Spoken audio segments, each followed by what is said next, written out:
What is up, everybody? Welcome back to another edition of Snap on Ego. I don't know if that's going to translate to the actual audio file recording, but Chris, you just did some weird glitchy thing on your screen. So I'm very interested to see in post if that goes into the actual final cut, because I hope it does, because I want to play around with it. Because you literally looked like you were glitching like into the Spider-Verse type of glitching, like you don't belong here. Fancy. Are you not of this world? What's your I world? just got a cool Spider-Man tattoo, so maybe that's why. Oh my God, I'm sure the healing process of that. By the way, what was the session? How long was your session? It was all day. He had to do the stencils at first, but I was there from 11 a.m. until 7 p.m.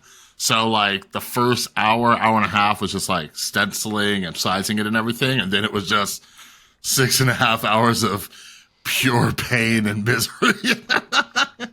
But I got a few weeks until the next session, so I'm good.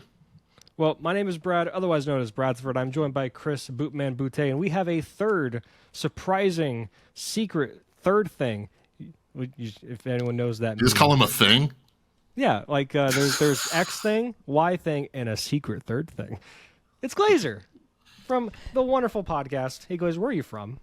Hey, I'm from the Snap Judgements podcast. I also write, I think I'm up to 9 articles a week on Marvel Snap Zone.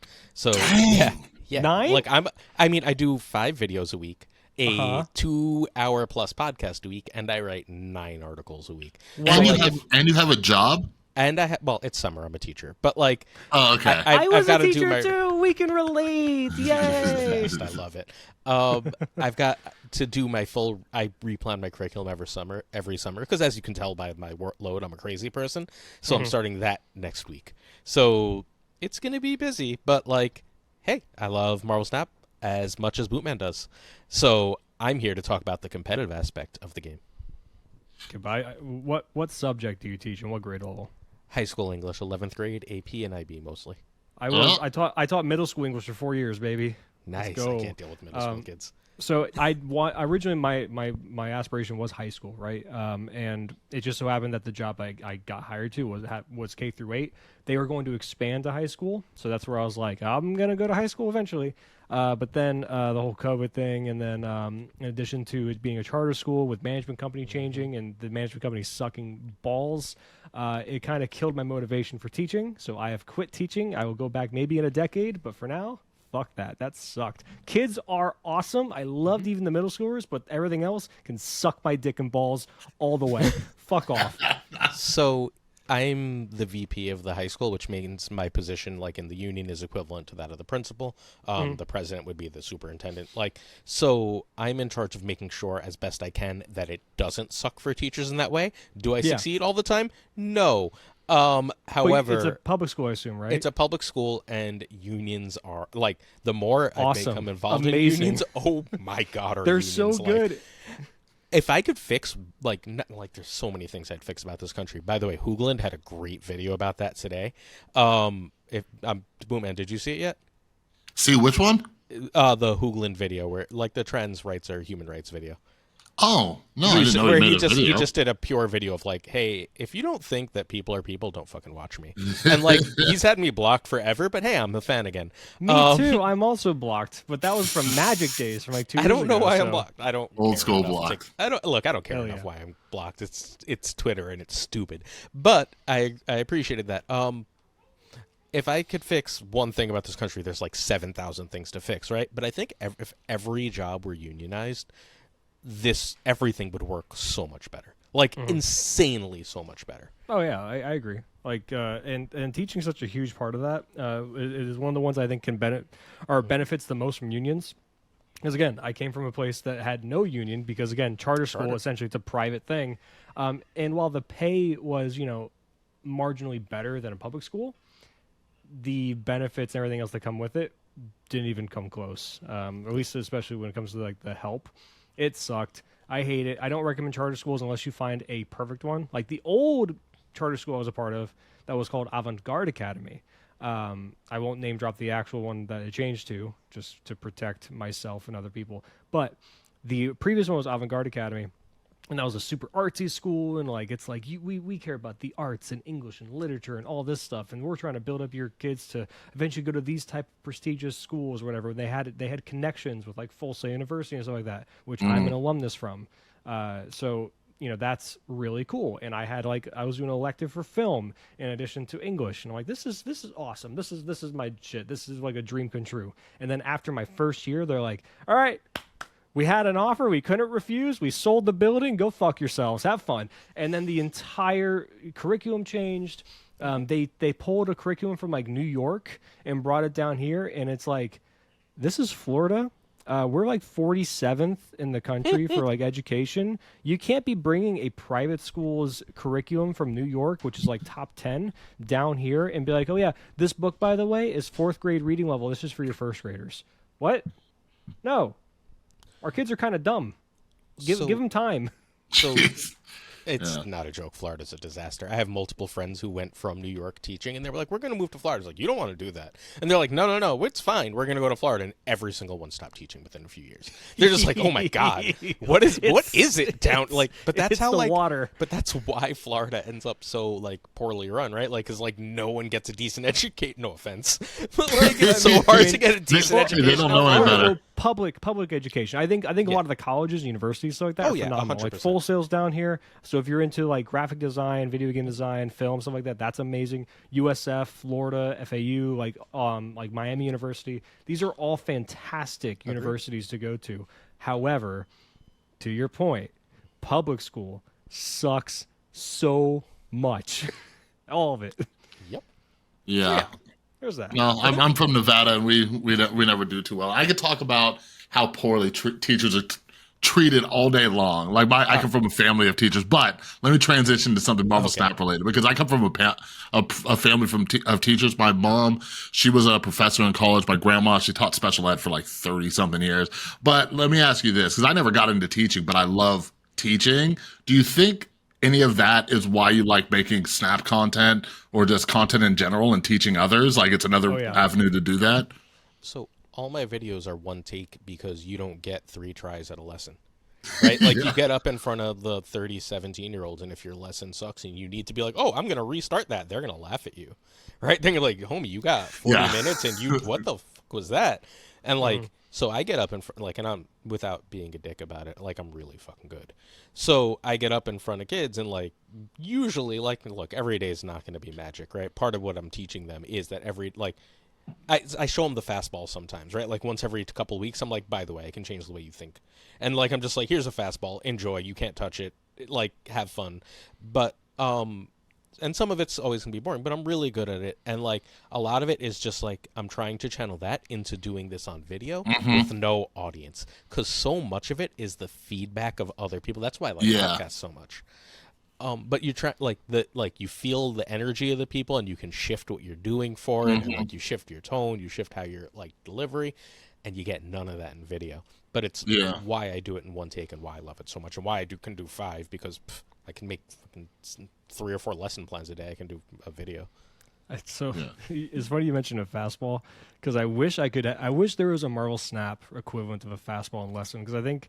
Wait, what's a fastball? So I'll give you my example, and then Glazer, you can give yours, because usually as a teacher you kind of hold this in your back pocket of like, oh, I'm gonna fuck their day up a little bit just to kind of. So mine was, all right, class, your job today is to prove to me that you exist. Go. Oh yeah. I fucks taught with their whole head. It was amazing. I taught theory of knowledge for, like literally, it's the IB class that asks, "How do you know what you know?" And the first lesson of the first day is like, "Here's what this class is," because you have no idea what you're getting into. And then the second day is write down 5 things that you know are true, and we sit there and pick them apart. And I love it. And like some kids are like, "Oh my God, I love this," and some kids are like, "I don't like the way this makes me feel at all." I have this video. You get the two sides of it. It's like the existential dread. It's like the same thing with like, prove to me you're real, because they'll be like, well, I'm right here, and I'm like, okay, but when I leave the room, you no longer exist to me. Like I don't know where you are, who you are. Little Schrodinger's kid, a figure of my imagination, or a figment of my imagination, and they're sitting there going like, so you're telling me when my parents go to the store, I'm like, they might not be real. they only exist when you see them, so you can't prove that they're real. That's fantastic. Yeah, no, I'm already getting. My son's 14, but I try to read a book with him like every couple months because he has like a ton of schoolwork and he's killing his school. But like I've gotten him into like philosophy and stuff like that. Got him thinking about all these like random ideas and things. But yeah, Glazer, to what you were saying, because I used to work at a rehab, and a lot of that was education because I would run groups and stuff and teach them about addiction and stuff like that and all that. And like a lot of it was feeding off of the way they were reacting, right? And like when I got into YouTube, like my first videos, because I had an old channel, my first videos were just so awkward because I didn't know, like I'm just looking at myself like on the camera or whatever. So like you have to like just like get into a different mindset and imagine, you know, and just try to keep people engaged. So yeah, that's always super duper interesting. But let me ask you guys this, because here's something that bugs the hell out of me. And we've probably talked about this before, Brad, but it doesn't seem like the Marvel Snap community is really into educational content, but if you're educated, Collins, it works, right? Like every piece of content is kind of educational, right? But like when we go over deck lists, like decks is what kills it, right? But every now and then, like I'll do, you know, one of my little slide things, educated Collins style. Brad, you've done a couple video essays, you know, and stuff. But like, I don't know. Do you think like educated Collins is just doing it like a different way, or it's not reaching people, or what do you think that is? Because like people just want to say what's the best deck to just own some people. So that's not it. Or at least I don't think that's it. And I think so. It was instructive for me. I actually talked with Safety about this, I don't know, a week or so ago, where he was like, hey, like the stuff you're doing is really great, but it's got a ceiling. And I was like, what? And he's like, all right, so who's the like most influential person on the metagames? Like probably KM, right? Like KM is probably the single most influential person on what you're going to see on ladder. Maybe Cozy, but like, okay. I would say Cozy just because that stupid fucking list he came out with the other day. I'm seeing it every other goddamn game. What list? I see multiple man, and then I'm like, oh, I got you. And then all of a sudden Red Skull comes. I'm like, oh, fuck yourself. I'm not even saying fuck you to the other player. I'm being like, fuck you, Cozy. I'm tired of seeing this list. So I hate you right now. So hang on. But Cozy and Dexter and third white boy whose name is now escaping me. Regis is like a different game. Regis barely even does stamp content. Oh, Banks? Like, because he does the weird decks? it was Alex. It's Alex. Like I don't know. Ghost. Like so, they're not doing hyper competitive content. They grew their brand by having A, good production, which I'll never have because fuck that noise. And B, like I just hate production value. I think it looks inauthentic and fake. It's part of, like, no offense to their content. I think they're like really entertaining, but like it's just not for me. Like the more polished something looks, the less I'm into it. But B, they're like, this is a crazy combo. This is super fun. Come look at this like weird, cool thing you can do. Because that, like, there seem to be like 10 to 15,000 hardcore I want to compete players that like Boots already reached, right? Cam has already reached. And then there's like another 70,000 people who are like, I play on my lunch break. I just want to do something fun. And like those people are watching Dex and Cozy. And I don't think it's a lack of educational video. I think it's almost competing interests in the user base. Like, I don't know how to talk to the people that like just want something purely fun. That's never going to be me. That's not my, like, I want to think about things. That's like how I'm entertained. Even if like the thing I'm thinking about is inherently dumb.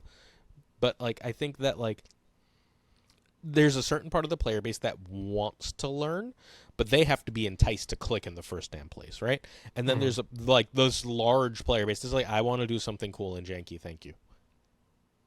Yeah, I think that's a good point, and because it's a more niche audience within the niche, but still, like educated Collins is getting a decent amount of views. Why do you think that is? I think that's what I'm trying to pinpoint, because I've been creating content for years and like just in like marketing and branding outside of here and stuff, and like, you know, like they say to like specify and find your audience and everything. And I look at other creators, I'm like, whose audience do I want? How do I target that? And I see educated Collins, you know? So it's like he's hitting it. The algorithm, like Glazer and I, we always talk about the YouTube algorithm being a motherfucker. But yeah, I'm interested. Like I'm wondering what draws people to educated Collins. But he kind of mixes it up too, right? Like he kind of does like some tier lists and stuff like that, but he does provide a lot of educational stuff. So, you want to go, Brad? I have 2 reasons, but go for it. So I was gonna say, he also did. You have to remember, he did get a head start in terms of content. He's comes from Hearthstone. Yeah. Originally, so like getting that player base that's already going to have some kind of genuine interest in Marvel Snap is going to give you a leg up, right? A great comparison is actually look at the whole recent thing with Threads compared to Twitter, right? Zuck said they passed 70 million users. Do you know why they passed so many users? Is because it's just Instagram extension of that, and Instagram is one of the biggest social media platforms there is. I think it's like ranked number 3 behind TikTok, Facebook. I think it's number 3. Mm-hmm. So just having those, just click a button and then go to that. That's insane. Same idea for a content creator being like, okay, Hearthstone people, I'm gonna get at least half of you to come to Marvel Snap, and then continue to grow upon your Marvel Snap viewers. A head start helps a lot. So I think, and because he's that threshold of like, this is the educated guy or education guy, because his name is Educated Collins. I think that's why he's able to pull away from a lot of other content creators in the same kind of realm, just because a head start helps a lot. Not to say his content isn't good. I think it's fantastic, but it's simplistic in nature, and he's not doing anything flashy. But that's okay, because he's giving great like information, and that's what people look for. Very true. Very true. So the first thing was going to be that like all the big content creators, all of them came from another card game. Like absolutely all of them. Yeah, The baseline they started except for Cozy, right? He just kind of popped up out of nowhere. Am I He came wrong? from Disney. He came from Disney. Yeah, he would go Disney? to like he would go to X23 and shit like that. He was like a content creator on like Dizzy shit too. Yep. What? How do I not know this? How do I not know this origin story? He was at X23 when Ben Bro was there one time, and they talked about it on his recent interview. Interesting. So, and the other thing is, so there's 2 content creators that I think are stupidly charming in a way that's not replicable. They're you're flattering me, Glazer. It's not you. It's not me. It's Nina and it's Collins.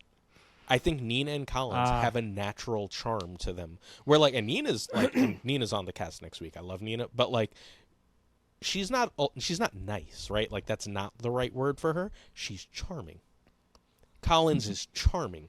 Even when when Collins talks down to people, there's something charming about it. When Nina's making fun of her audience, there's something charming about it. And you can't replace that. That's like, I mean, I don't know if it's natural. I don't want to get into nature versus nurture, right? But wherever it came from, I don't think it's something you can do on purpose. I think that they are just extremely naturally charming people, and it makes people gravitate to them.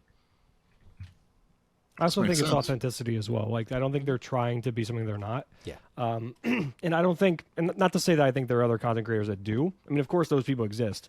But within Marvel Snap, excuse me, within Marvel Snap, like you look at like people like Cozy is a great example of this. I think Cozy is mostly authentic, but he's playing up an exaggerated version of himself when he's on his channel. That's okay though. That it matches his production quality and the type of videos he's doing.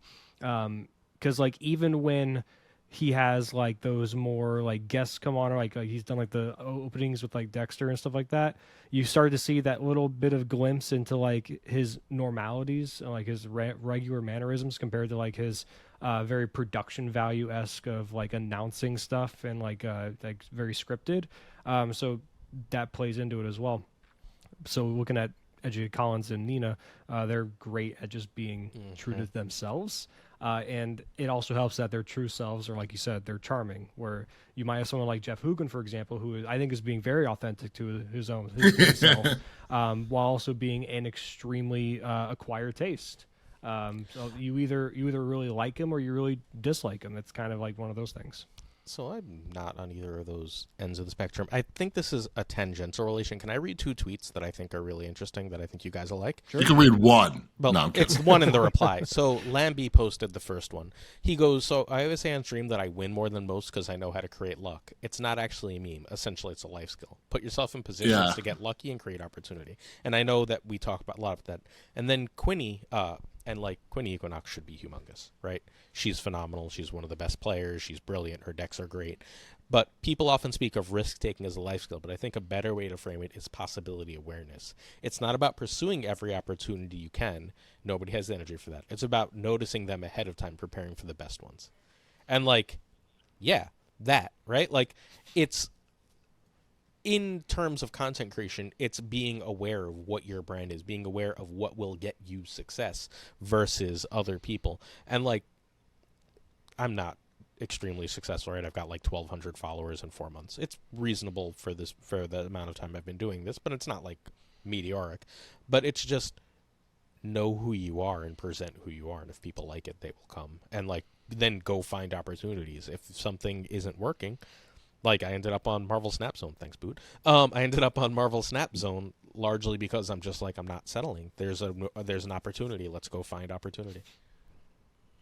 Yeah. No, I was just reading that land between. That's something I've talked about on my channel a few times. Did I make a video dedicated to luck? Maybe. Yes, but yeah, you did. I'm big into that stuff. Like, I recommend this book all the time. It's called The Luck Factor. I forgot the psychologist's name, but he like wrote about the psychology of luck. And yeah, a lot of it's just like calculated risk taking, seeing opportunities and going for them and stuff. Like, a lot of the things in my life, like, like being a recovering addict and stuff, like my childhood and like growing up with super bad stuff. But I've had a lot of like insane opportunities, and I explained to people the luck that was involved, but it's because I just shoot my shot like a ton of times. That's the same thing with YouTube, right? I think I talked to you about this early on when you started the channel, Glazer. Like, one of the only reasons I'm successful on YouTube is because I will go insane and make just like a shit ton of content. When I first started my YouTube channel, for Snap, and it started kind of snowballing, like I just took that momentum and I started making 2-3 videos a day. I would take a break from work, go record like a quick 30-minute video, just get it up there. You know what I mean? Because the more times you get up to bat, as they would say in baseball, the more chances you got to hit a home run. So any aspiring content creators, there you go. There's your tip for the day. But anyway, let's jump in. Let's jump into these spicy topics. It's not too spicy. Today we're kind of mild. We don't have anything too spicy. Well, maybe. I got a hot take. But first, the hot take has to do with this month's cards. It might be hot. Maybe it's not. Anyways, let's talk about this month's cards. We haven't done that yet, Brad, and now we got the wonderful Glazer here to offer his perspective. But let's start out with the season pass card, Phoenix Force. Initial thoughts. Have you played around with it? Glazer, what do you think? It is almost by definition a good to very good card. Is it in the very best decks in the meta? No. But by that definition, only things that go on Lockjaw and Kitty Pryde decks are good right now.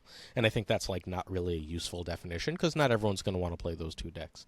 I think it's probably the tier of decks below that. And within that tier of decks, it's near the top of it. I think the Destroy Shell, the underexplored Ramp Shell, and the Move Shell are all really, really good. And also, welcome back, Thanos. Yeah, so I think the card is good. And I think that people they will always do what they do every single time a new card comes out. They think they need to go all in on the game plan surrounding the card's identity. In this case, reanimating something, and like people are thinking Human Torch, right? And all of a sudden, people realize, well, shit, Killmonger's kind of ran a little bit in this meta, and that he's showing up just a little bit right now. And then it's like, okay, let's go to the next best thing, which is multiple man. And that works nicely. And you're also seeing builds of just normal blanket destroyer, destroy, not destroyer.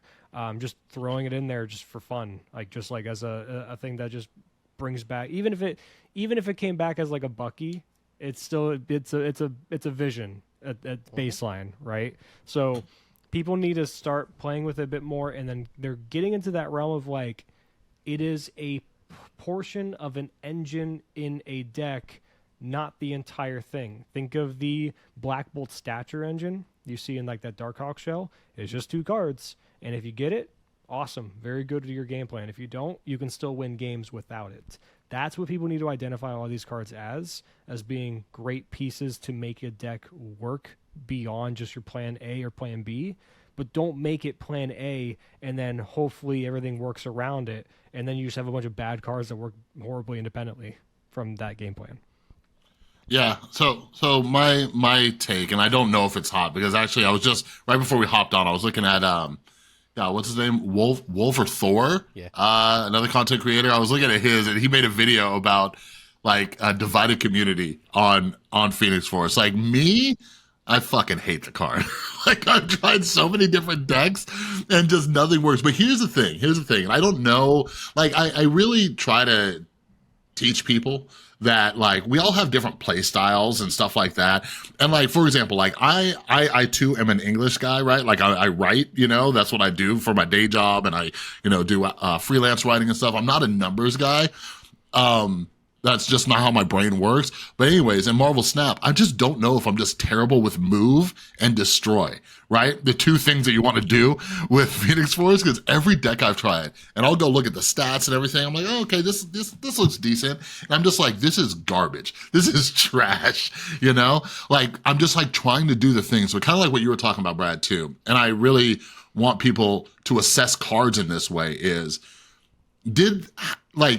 is this deck already good without the card? You know what I mean? Like, for example, when like Thanos Lockjaw was like at the top of it, at the top of the meta, if you just tossed a random card in, it's like, did you make the deck better? Or was that deck already so good that you could just replace one card and it's still going to be good? You know what I mean? I do think that like when you combine Phoenix Force, like when you have like this destroy move thing going on, like when you're able to get like multiple man going or whatever, I too think the Human Torch thing is a very dumb idea with the amount of Killmongers. But like I think it's interesting, and I just don't know if I'm bad at those two archetypes, and I wish I was better. But yeah, like the stats don't look terrible for it, but I don't know. What do you guys think? I'm missing something with this freaking card? You don't like combo. You've never liked combo. That's not the way you play it. Yeah, that's a good point so, too. Like, it's fundamentally a combo card, right? Like you need at least 3 cards to make it work, and then likely something else, like to ensure that those 3 cards are going to work. Because otherwise, you're destroying a bad 5/6, right? Like if you don't get a destroy off earlier or whatever. So like we're talking for probably up to 5 cards, and you can do something else with the other 7 cards in the deck just fine. But like. That's never been your playstyle. I get it. Like, but like, look, you can release the best Cerebro deck in the world, and I'm not going to play it. I can't play it. I'm bad at Cerebro. I don't know why. Whenever it gets good, I play it 3 times. I go, wow, I suck at this, and I stop. Like, okay, so be it, right? Like, it's still good. It's just not good for you. Yeah, it's weird too because then you go up against it and they're just like amazing. But yeah, like I'm looking at like the top deck and it's just like basically a destroy deck, right? With Phoenix Force. It doesn't even have a move card in it. I'm looking at this as like a 57.6 win rate, percent win rate, 2,400 games, not a single move card in it. I know that deck. Yeah, but that's my all I was gonna say is. Whenever I tried a deck even similar to this, I would just have Carnage or Carnage or Venom, and nothing to destroy. So I'm just throwing down like a 2-power Carnage just to get something on the board. Like I'm just like, what is this deck? How are people winning with it? What were you gonna say, Glazer? Brad was gonna say something first, I believe. I just think the shell can be enough with just the destroy stuff, like getting like Venom. Or like I've even seen things for like lines where you can actually kill your own Venom and then get it back with like go for that, you know, like the high roll, get it back with the Phoenix, and then just kind of go from there and do some snowbally stuff. But it doesn't have to be all like, you know, all the fancy bells and whistles and stuff, right? It doesn't have to be like a super convoluted combo. Sometimes a card is just like you look at its floor, and if its floor is a vision. And its ceiling is like, oh my god, I got 40 power in like 3 different lanes. I mean, I think that can be flexible enough to have have its own merit to be in a deck. It doesn't have to be something super crazy. It's just I don't know. The floor is fine. I think the card. I'm not quite where Glazer is, where it's where you're saying that the card is that tier below, or at least has the potential to be tier below. You know, Lockjaw and like Bounce. I can give you the potential part. But I think right now it's just fine, and we'll see. It is perfectly fine. I think tier 2.5-ish is where I kind of lean. At 2.5. Yeah. So it's always really hard to read where, because Bounce or Evolutionary are getting nerfed in a day as of our recording, right? Like both of these decks are not going to last. One might. Yeah, maybe both. Yeah, ideally both, but I don't trust them, right? Like, remember when like they were like, we're gonna nerf Thanos and Shuri, and they nerfed Thanos into the dirt, and we're like, oops, I guess we'll get to Shuri when we get to it, and then we have to wait until then we'll just keep nerfing Red Skull, see how it goes. like, it's just what, and then they put Red Skull back because that's gonna go well. So one of the it's so hard to tell what the ripple effect of that is, maybe that puts so much Shang or like control back or like lane control back in the meta that Phoenix gets forced out. Or maybe the power of the Shuri multiple man thing puts so much power on the board that without bounce or without evolutionary, that becomes the second best thing to do. I don't think there's a real way to know that until we get there. Like, who would have thought, like, the Stat Hawk deck is always my go-to example for this, right? Like, who the fuck thought that was going to be the scourge of the meta for a month? Like, when things are nerfed, other things happen, and it's hard to predict exactly where we're going. Yeah. Man, I wanna just start moving through these other cards because it's a long month and we got 4 more. But I just have to say it. I made a video, or I mentioned this in a video, but I think that they need to leave bounce the fuck alone. At most, they need to change how Kitty's priority works. At most, like, okay, That's so hard to do. That's so hard to do. Here's my argument. The deck is not an easy deck to play. Okay, like look at, like, let's go back to Shuri. Like, when Shuri was just the shit. Right? The easiest fucking deck to play. Okay, like, okay, on turn one, I'm gonna drop, like, you know, my fucking Zero or Titania on turn 2 or whatever. Then you do your armor, then you do your Cosmo, then you do your shirt, and it's just this fucking straight linear thing, right? With bounce, you gotta think. You gotta think about what you're doing. There's like a million different things you could be doing on turn 2, turn 3 alone, right? Like, it is a complicated deck, and I think you should be rewarded for playing a complicated deck. Some asshole on Twitter was like, oh, it's complicated, just play your cards on curve. I'm like, get fucked, you noob. It is not that easy, right? But anyways, I don't know. Can I have this real quick? Oh, go for it. So Please. precedence is So vanished. Chris, you're proving the point for me by saying What? it's complicated. That's exactly why it should be nerfed. You know why? Look at its 'Cause you're an fucking win idiot. rate. What? Look at its win rate. Its win rate is insanely high for a deck that's supposedly really hard to play, and I agree it's really hard to play. Imagine, like, put it this way. Shuri topped out around what? It was like around 60%-ish win rate, and then like a 57 cube rate, something like that, right? Bounce is right there. It's like 58, 59%, depending on if you go to, you know, Snap Zone or Snap.fan. It's around that benchmark and a similar cube rate of like 40 a game. And that's with all the dumbasses playing the deck that don't know how to play it, bringing the numbers down. And, like, I think it's such a fucking good deck. I've started to lean a bit more into, like, I think it's a bit better than Lockjaw in general, or like High Evo in general, because of the flexibility is far more pulverizing. The ability to pick up your shit and be like, that lane, no, we're going This is my over here favorite. now. That's I love so swooping good. everything up with, like, Falcon, and then they drop Killmonger, and I giggle every single time. But I'm looking at the stats. I'm kind of seeing what you're saying. Glazer, So what are your thoughts? the baseline for nerfing has been 0.6 and 0.4. Anything that sits consistently above the 0.6 threshold and the 0.4 threshold has been where they've been nerfing. Based on our stats, obviously we don't have their stats. Yeah. But, like, I used to work on the Snap fan tier list a lot, and I've now started to pay attention. Like, I'm not doing tier lists for Snap Zone. I'm trying to do top 10 decks because I think that's just, like, tier list is taken and that's more fun.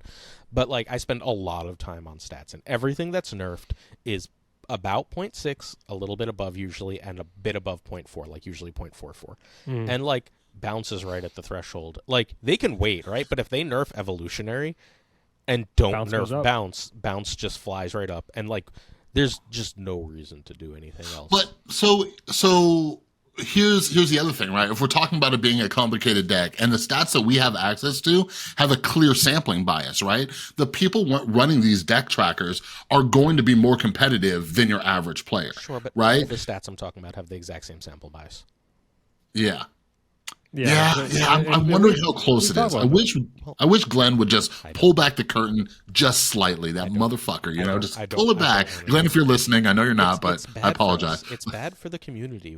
Like, more information we always think is good, and it always ends up worse for us. It homogenizes what we play way too quickly, and I think that's actively worse for a ladder game. Like in tournaments, that we already see that happening, right? Yeah. Where everyone's like bounce or bounce counter. But like the ladders don't have except for the last I commentated on the I forgot what they call it for Snap Fan Open. Yeah, they're open. I commented over about 3 or 4 rounds. Do you know what deck won that whole thing? But what was the second place Stegron deck? move? Oh, it was a Lockjaw High Evo deck. Yeah. I know. So I know. and then like half the cut was bounce too. So like it's still right there, Yeah, right? yeah, And like yeah, you're anything right. can happen in single games. And the person had played nothing else, so they had super expertise. Which goes to the point I make every fucking time: pilot skill trumps deck power every single To time. an extent. Yes, there are outliers where a deck is so supremely powerful and so easy to play, Cerebro and 2 the ain't lines beating are so Lockjaw. clear. Yeah, of course, there is discrepancy between power level, and that can be a thing. But I think more often than not, if you have, like, if Chris, you're playing Magantris, right, and you have 100 hours into that goddamn deck, right, and I go ahead and I go on Snap.fan, I go on Marvel Snap Zone, I'm like, let me see this tier list, and I'm like, all right, high Evo, copy, paste, I play my first game against you. There's a very good chance I get my shit wrecked in against a less superior deck because you just have the experience that I don't. Yeah. So one more point Yeah. as to complexity. Not the Thanos Lockjaw that ran Magneto. Do you remember Valhalla? The Thanos Lockjaw that had Daredevil and Beast. It's my favorite deck in the history of the game. Yeah. And it had Spider-Man when Spider-Man was a 4, along with Professor X, that deck, and Valkyrie. Mm-hmm. That deck Yeah, was, it was the control one. It was the Thanos control is what they called it. yeah. That was the hardest deck to pilot in the history of the game. Like I think Thanos decks in general are really hard to pilot. Yeah, Guess yeah. With what happened to Thanos that deck? Lockjaw, yeah, when Thanos Lockjaw was on top, because remember, Brad and I, Brad coached me on it and stuff, and I had to get hundreds of games in with that deck, and that's why I made a video and was one of my more popular videos of how to pilot this deck, because people were winning like crazy with it, but it wasn't as just simple as you think it is, right? But let me ask this, and god damn it, we need to get to the other cards. But anyways, here's the other thing though. Sarah Control has just been a forever card, in the A tier, at worst B tier, high B tier, right? Good. And they don't fucking touch it, right? It's a very similar thing where you're just dumping cards, right? It's not great against a turn 5 wave, wait. but it's very similar. Hang on. Right? So it was 100% touched. It was 1,000% touched. Beast lost a power. Mysterio got Angel lost a nerfed. power. Mysterio got nerfed. Sarah got nerfed. All of these, you've lost 6 or 7. Okay, yeah, Well, but you've little lost bit. 6 or 7 power on the board through all these changes, right? Mm-hmm. New cards come out that go in the deck, but like nothing else, including bounce, wave destroys Sarah. You have to build specific. I have a version that beats wave, but you have to build very specifically and pointedly into beating that. But I'll also say that's a good thing. Yeah, it's a I good agree. thing Sarah still exists. That is the policeman deck of the any format that you should always have. It's every single card game needs your 4 pillars of aggro, mid-range, combo, control. And Sarah Control is that control deck right now. And maybe you can say the combo deck for Snap is going to be your Phoenix deck or Tribunal deck or something like that. Whatever, that's cool. That exists. Your mid-range deck is just your Darkhawk good stuff, because Darkhawk I think is the best card in the game. Flat rate. Kitty, but hear me out. Darkhawk.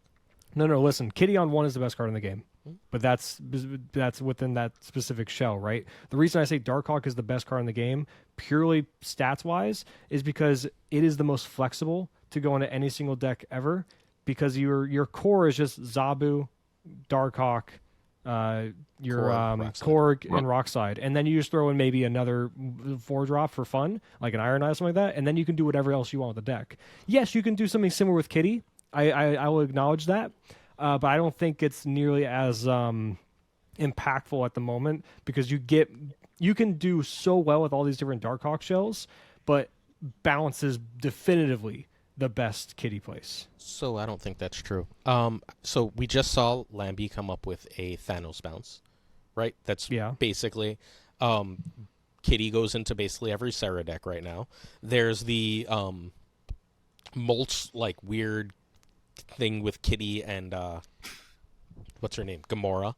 That's really good, except not as good as Bounce, because Bounce is busted. Right? Bounce is the best deck, but so here's my argument for Kitty over Darkhawk. You need other cards to make Darkhawk better. Kitty makes other cards better. Kitty needs to be played early. Darkhawk can be played anytime, and is at the very at worst Darkhawk is can be a played 4/6. Sure, but on average. A 4/6 is fine, and Kitty won't do that. But you can play like 7 different cards that all get better because of Kitty, some of which you don't otherwise necessarily play. Darkhawk, if like a 4/6 on turn 6, you can play at any time, sure, but a 4/6 on turn 6 is probably losing you the game, right? Like, if that's your play on the last turn of the game and that's what you're doing, like you play that in Zabu or that in Jeff, you may win, but unless you're real ahead, probably not. Yes, Kitty is bad at the end of the game, right? But anytime turn 1 through 3, especially if you've already seen Angela or you have a bishop in hand or whatever, the value, or like you have a beast and then she's 0 and who cares that you saw her late. Like, her downside is the best one in the game and her upside is the best card in the game. But isn't there something to be said about the disruption that comes with the Darkhawk package as well? Even though Kitty's working synergistically with some other cards, when you're running the Darkhawk with the Korg and the Rock Slide, you're also shoving rocks into their deck, creating bad draws for them. You know what I mean? I mean, yes, but like you get similar, or you can at least choose to get similar, if not better, honestly. Iceman, Spider-Ham, Korg. Like yeah. Right? Like you No, can no, get those I cards. acknowledge that Kitty is blanket on her. Look, this is what I mean when I say Darkhawk's the best card in the game right now. It's because I think Darkhawk is the best stat line and flexibility of what goes into decks, and should be the baseline of balancing cards. I think Darkhawk is at that perfect spot of being like a very good card, but I don't think it's supremely broken. Where Kitty's ceiling is far, like Darkhawk's ceiling, Kitty smashes it by 6 stories. I acknowledge that, and that's a problem with Kitty. But I think Darkhawk is like the dream of what Marvel Snap should be in those kind of time of So shows. you're talking more well-designed card than like powerful card? I think it's one of the most well-designed cards. It's still very, very good, and it does make me nervous of looking at power creep in Marvel Snap as we get to that point, because we're already seeing it. Another card we'll touch on a little bit is Mirage, and I think that's just power creeping Cable for the most part, especially with the recent Chavez change. Poor Cable. So Kitty needs to be nerfed. I'm like convinced. Yeah, I agree. Drewberry said 1/2 with +1s every time she returns. I saw that. I think that's perfectly fine. Perfectly fine. Is that like because then she tops out as a 7? Yeah, 1/7. Right? Like 1/7 is the best 1-drop in the game, right? Like, yes, you're paying extra for it, so maybe you start her at a 1/3 if you really want to, so she can get up to 8, so she's still the best 1-drop by stats, by rate. But like, I don't. But think she. Hear me out. Mm-hmm. There's probably merit if you make her a 1/3. You can just slot her into like a 0 shell, because now there are going to be turns. There's going to be turns where like I know you already can, but this makes that way better. This makes it way better of like stopping her in her tracks and be like, because now she climbs a bit faster like on those later turns, right? If you don't draw her early, starting at 3, you get 2 turns of investment and like 0 with her, and now she's a 1/5 sticking on the board, and then that gives you turn 6 to actually play more powerful cards alongside her. Yes, you can do that now. I absolutely acknowledge that. But I think you're a little incentivized in her current form to let her keep coming to hand for most players. So the thing is, you play her on 1, you play her on 2, you play her on 3, right? Like, let's say you don't play her again then until the last turn. You've got a 1/6. That's already basically there, right? Like, that's insane. That's just like, that can't be. I agree. Like, that's, I think, the problem. Like, she's very rarely more than 1/8 for me, right? Like, I'm not really trying to grow her beyond that unless I'm going off of it for the 30 power games. But and then like Shuri's Lab and like the one that gives the +1 and stuff like that. Yeah. Dude, whenever I see a bounce deck and I see Shuri's Lab and they have Kitty on 1, I'm just gone. I'm like, I can't beat this. Why bother? There's no point in even trying. Can't beat this. You can technically with Invisible Woman and Killmonger. Yeah, but I'm not running Invisible in every single deck because I think I don't like. I'm gonna pivot real quick to complain on the community. And this is why I'm such a advocate for sideboards in this game, is because I'm so fucking sick and tired of content creators telling me to just like, oh yeah, just run Luke Cage when High Eva was everywhere. Oh yeah, just run Invisible Woman. It's a great thing. Fuck off. I'm tired of throwing in a random ass card into my fucking decks, into every single deck, just because it technically, yes, does beat what like I'm running into, but also has its own problems in its own like deck construction and like interaction with other cards in that deck in general, and can kind of throw off curve and stuff like that. Just give me a fucking sideboard. Give me a better way of actually competing against these stupid fucking cards without needing to nerf them incredibly aggressively. I still think Kitty should be nerfed, but in the context of like Conquest, for example, I'd rather see my ability of bringing in something like the Invisible Woman package with like a Killmonger or something like that than just being like, all right, kill the card. Like, just give me the tools. Even more than that, on ladder it doesn't fucking matter, right? Exactly. Like, if you're good on ladder and have some patience, you're gonna hit infinite. Like, and like if that's your goal, just like, and you don't bother playing Invisible Woman, like if you hate losing to Kitty, you have no choice. If you hate losing to Evolutionary, you have little choice. But, well, I think I agree in theory. I disagree in Invisible Woman in particular because we're finding more and more cool shit to do with her. Did you see Jolly Roger's null shit?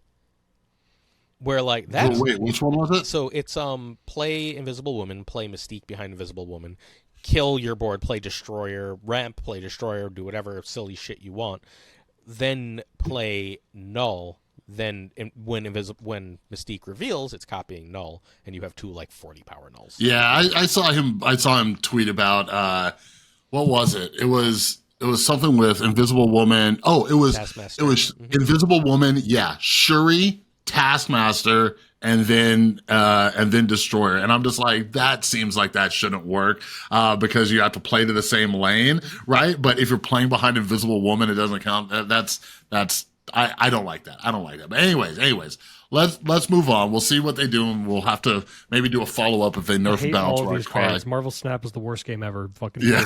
we're done. This is It's so awesome. fucking I love stupid. Snap. I love Snap as much as you do.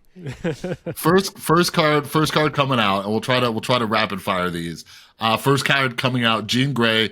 Ongoing, players must play their first card here each turn, if in parentheses, if possible. I ran into a guy on Twitter who didn't realize it said if possible. He was like, "Oh, what if you play Goose there?" I'm like, the game. That would ruin the game if it was mandatory. It's like you can't play the game, asshole. yeah, Like that's yeah. so He was like, "What stupid. if you Goose here?" I'm just like, no, that's kind of counterproductive. But anyways, what are your guys' thoughts? Are you getting this card?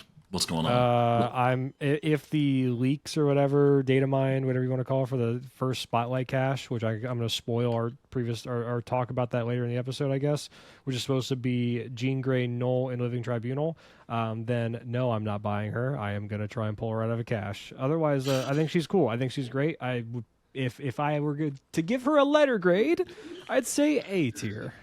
A tier. Glazer, what do you think? She's a most X card. I think she's going to immediately come out, and she's going to do what a lot of cards do. And everyone's going to go, this card's not that good, because everyone's going to be playing it, and when everyone's playing it, it's significantly worse. You can choose the place to play the first card, which means 2 out of 3 lanes, right? As time passes, this is going to be one of the better cards in the game. As you start to see it less, and it starts to find natural homes. The first home everyone's going to try, including me, is Surfer. I'm literally just pulling Sarah from my Surfer list and putting her in, and calling it a day, because I want to, like, more than anything else, I want to control where they have to play last turn. If they go Shuri Red Skull, I'm dropping her in that Red Skull lane on turn 5, right?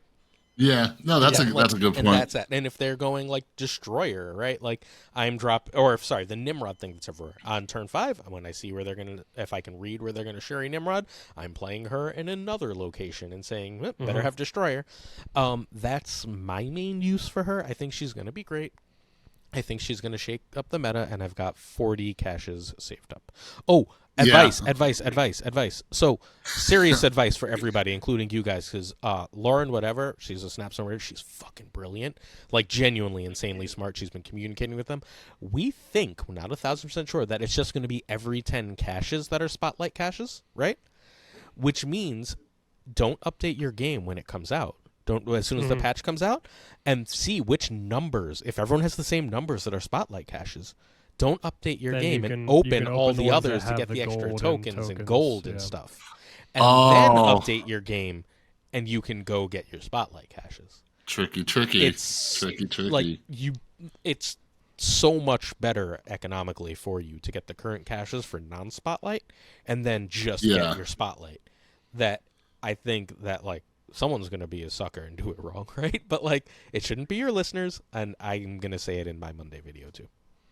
Yeah, and Cool. Yeah. I'm at the point where I just don't give a shit. I'm opening everything I'm getting because again, I'm only missing one card, and it's Howard, and I have like 15,000 tokens at this point, and I'm just like, yeah, don't need them. I'll just keep Yeah. loading. It's fine. Yeah, At least that's interesting. I'll see how it shakes out. But yeah, Jean Grey, like it seems like an insanely powerful card. Like I'm trying to think of ways that I'll personally use it for my playstyle. Like you mentioned Surfer, and that seems like an obvious place. And Surfer's one of the decks I get bored with. You know, I've messed around with them a lot recently. I keep getting missions where you got to play 3-cost cards. I'm like, oh, I'll just load up a Surfer deck. But yeah, we'll see. It seems like it'll be good, and I like disrupting and like screwing with the other person. But yeah, I definitely want to play it. But it's one of those ones where I'm going to see where people smarter than me with this. Like I like your ideas, Glazer, but I'm gonna like look at the deck building that everybody does, and I'll be like, I like that. But Chris, you like Kitty Pryde and Bounce. You just can do I like a know, little Bounce show with her. but that seems like the curve gets kind of weird, right? Like if I'm playing her on Kitty on 1, Kitty on 2, Jean on 3, Kitty on 4 plus like a 2 or 3 drop, and then like you just keep kind of manipulating. You're also, losing haste, and now you're weak to wave again. yeah, it's like but you're thinking a pure bounce deck. I'm not. I'm thinking of a small bounce shell. To like basically like you can get around Jean Grey effectively. Your opponent most likely can't. That kind of thing. Yeah, and you can like fill it up real quick because I'm wondering if you do like a Jean Grey on 3 and then like a Angela Kitty with something, right? And then you just kind of buff. In this case of Surfer Brood. So I want to beat Bounce. Let's say Bounce doesn't get nerfed and High Evolutionary does, and bounces everything. My Surfer curve is something like blank Jeff, Storm, Juggernaut, Nova, right? Win that lane, lock them out of bounce. Jean and then Invisible Woman. Then Shadow King and Surfer, and I just win. Or Killmonger and Surfer. Yeah. And like it's like an auto win. There's almost no losing with that lineup. Like I've been beating Shadow King has been beating Iron Man's because they're just like, my Iron Man's huge. I've gotten dude, Shadow King's awesome. I love this card. They're like, well, I got a Mysterio and I got an Angela here, and it's like 30 power, and it's like, no, it's 2. You have 2 power. I love hitting the Mysterio that hasn't been revealed yet, and then it's revealed to be that Mysterio. It's like, it's 0. Get fucked. Yeah. That's awesome. Yeah, I'm so glad Shadow King's finally found his moment. But yeah, the next card on the list is Echo, which seems fantastic to me. Seems great, but it seems very situational. It seems like one of the cards that I talk about where, almost like Shadow King, we're just talking about Shadow King, where every card is going to have its moment to shine. And I just don't think in the current meta, personally, that Echo's going to do much, right? Like everyone's like, oh, if you know where they're going to Cosmo, if you know they're going to Darkhawk or Dino or, whatever. And I'm just like, like right now, like people are really pushing that Dino-less deck with like Nick Fury, right? Where you're just kind of like generating random cards. You have a collector and a Quinjet. So people aren't even running Dino as much. But yeah, what's the thoughts on Echo? Glazer, you can go first. Feels like Ghost. Yeah, we'll find a place for it. Yeah, but like in 3 months, just chill. You'll get it in the Spotlight Cache eventually. Yeah. There'll be a time. What are your thoughts, Brad? Has potential to be one of the best tech cards in the game in the correct meta. Right now, I agree with you. It's not the time at the moment. I think maybe a month or 2 ago, right before High Evo, I would say, or even right around the launch of High Evo, when Darkhawk was a lot more prevalent, where it's like the Darkhawk Dino decks or just the Darkhawk Black Bolt stuff. I think the ability to shut off an entire lane from ongoing stuff, even temporarily, is really good. I think there are other applications that the card can have, like one that I'd see no one mention, which again I don't think is going to be impactful at the moment because these cards need to be played more for this to be a thing. But let's say I'm playing Destroy, just a simple like I'm just doing like Bucky Barnes Carnage shenanigans stuff, right? If I go on 1 Echo and then I just basically tell my opponent, you cannot Cosmo or an Armor this lane, and that at least guarantees me to go Bucky followed by a Carnage, and then eat the Echo and the Bucky, and then have, what is that? 12 power there. Like a guaranteed 12 power lane for your game plan to still function is, I think, still pretty nice. Yeah, you lose the Echo, but she served her purpose in that deck, right? Is that the best thing to be doing with her? Probably not. But I'm trying to think of like floor aspects of like where she's just okay and still can do things. But I think in the proper meta, she'll be a pretty damn good card when she come out. It seems like she would have been great when Super Scroll was in his heyday, right? Because that was the whole reason Super Scroll was good, was because everybody was playing ongoing. You could just copy it, and this is just another avenue. You can, instead of copying it, you can shut it off. But so does this effect just keep going, or is it the first card? Keeps going from what I understand what the card says, because it pretty doesn't cool. specify first card. Look at 2099, for example. It says the first time this moves, destroy a card. Yeah. Right? Echo has no such limitations are in the card text itself, so it's safe to assume that you play an ongoing card, it'll get fucked. Play another one. All right, you got fucked again. Will you learn your lesson the third time? Hopefully not. It seems pretty straightforward. Not bad if you play her and then Jean on her. That's also true. There you go. Yep, just force them in there. So the next card is Legion. On reveal, replace each other location with this one. It's a 5/8 stat line. All right, so it seems like they're really trying to show it some love. Brad, why are you making that face? Are you excited for Legion? What are you doing with it? Costs too much. Why is he 5? No, Make him he's 4. He's Series 4. No, he costs no. 5. He costs 5. Because you can't play him on turn 3. I know he's Series 4, and trust me, that's the most they can do to try to ease me to buy this card. I'm still not going to. Because Zabu exists. Okay, I don't give a fuck. I don't care. They do. That would break the game. Genuinely, I want to ask you, in what way would it break the game? Because what Zabu Storm. I know you. Zabu Storm him. Go. Okay. And the whole board is locked. Yeah, that's good. not healthy. That's not no. Yeah, Also, that's unhealthy for a game. Is it just gonna be a troll card? Is that what you're saying? It doesn't instantly lock. Well, two things. One, the Zabu doesn't matter in that instance because you still need to storm first, then him, and you're still basically playing him on 4 anyway. Yeah.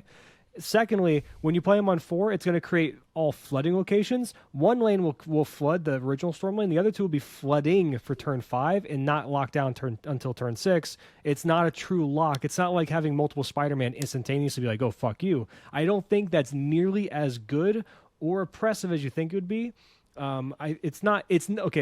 Great comparison. It's not like original Zabu with Absorber Man, Spider-Man. It's not even close to that. Not close.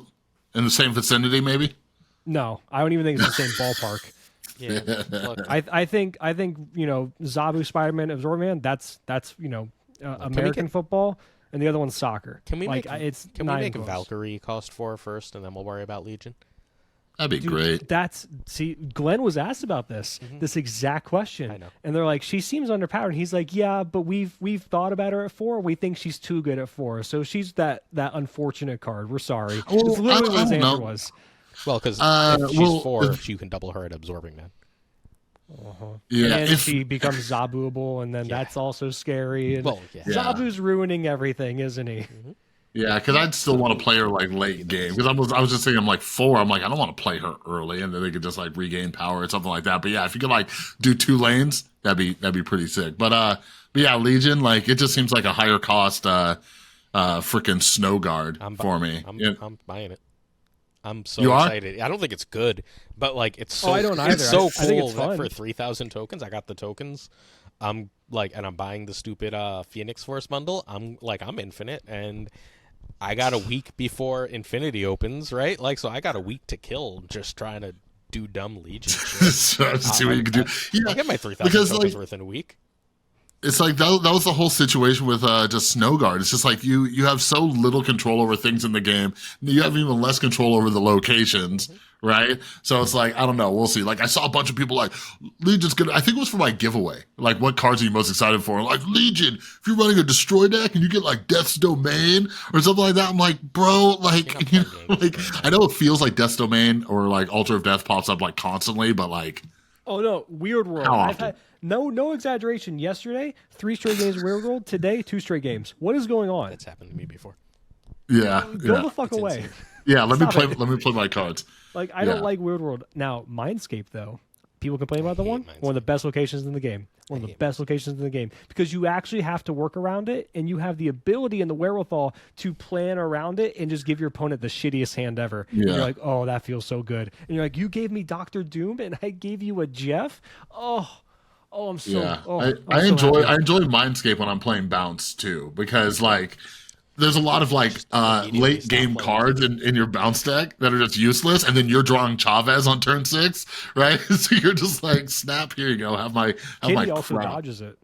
Yeah, exactly. I didn't realize that. Yeah, I guess you're right. Yeah, but please don't nerf Bounce. But anyways, last card on the list, we got Mirage, 2/2 on reveal. Copy the lowest cost card in your opponent's hand into your hand. Give it +2 power. What are your thoughts, Glazer? It goes in a lot of decks. It's really good. Yeah. Like, it's better Cable. Cable has to get bumped to like a 2/4, right? Yeah, or like also just give him the Mirage text of like give +2 power to that card. Or redesign Cable from the ground up, because there's no reason this makes any sense for Cable. I'm a fan of that. Yeah, it's not very flavorful, because like the bottom of the deck, I guess they're thinking of like he's going in the past or whatever or some shit. Like that's like a very far reach. Honestly, Cable should have had Kang's ability. Yeah. Hell, Kang shouldn't have Kang's ability because it sucks. Yeah, and like and Cable's a lot worse now since the Chavez change, right? Where Chavez is automatically on. Yeah. It's so like, you're like always. I love seeing Cable when I'm playing a Chavez deck, and I'm like, enjoy my Chavez. Yeah. Get fucked. It's like, thanks for that drawback, by the way. You just made it Any other time when you're not playing Chavez, it is a pretty annoying card, though. You're like, what'd they take? What am I not drawing? I was you were never drawing it anyway. It's the bottom card of your deck. You don't draw the bottom card of your deck. It's a card. I know, but it's as a Howard lover, right? I don't even know what's in my deck anymore, right? I don't even know if there's a possibility, if there's a chance. But yeah, I know I was never going to draw it, but I can't even like factor that into my probabilities. You know what I mean? If it's any good, they play it anyway. Mirage is going to be going in, so I've been messing around with this idea of a deck that's not good, but I'm thinking it's going to be good at some point. And I have the best name for it, okay? The name is Infomaniac, okay? Which is an amazing pun, by the way.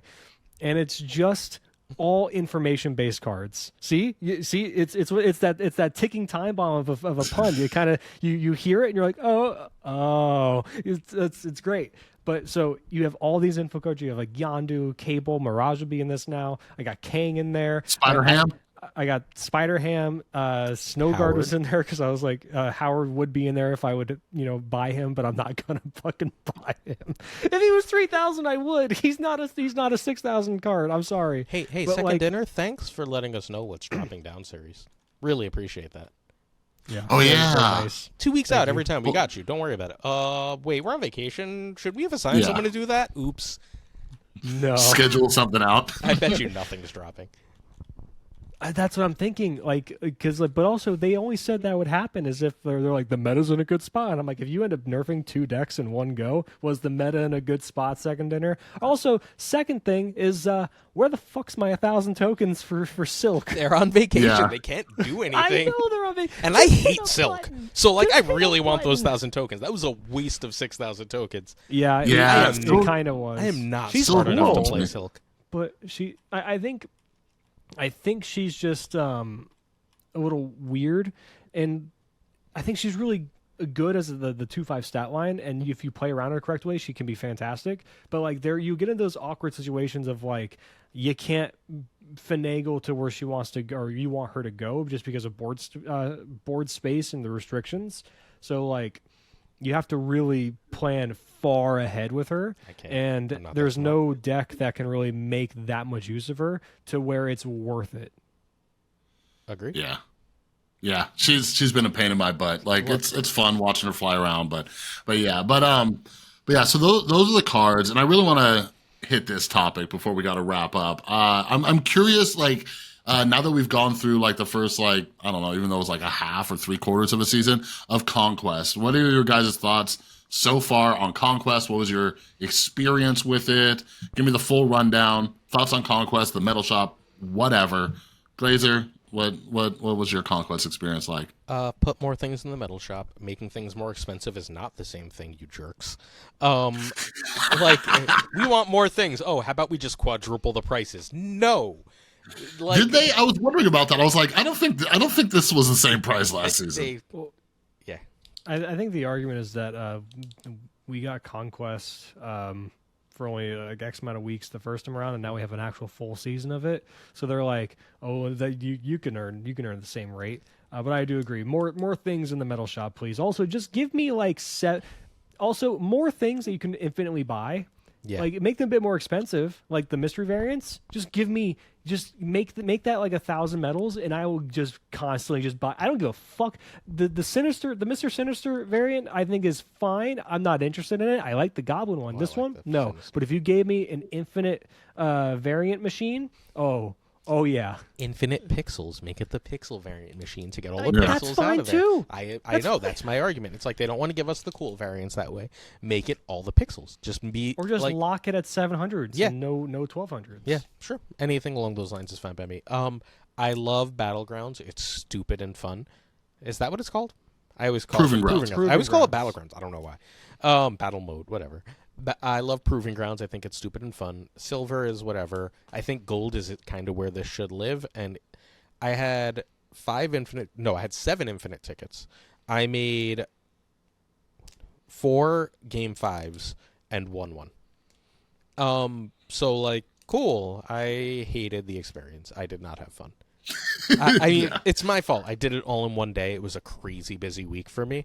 But, like, that's what happens when you do it all in 1 week. You say, like, jam it in whenever you have time. And, like, I only really had time to grind out games on that Sunday. So I played a million runs and hated the experience. I think Infinite needs a retooling. It should feel more like Gold.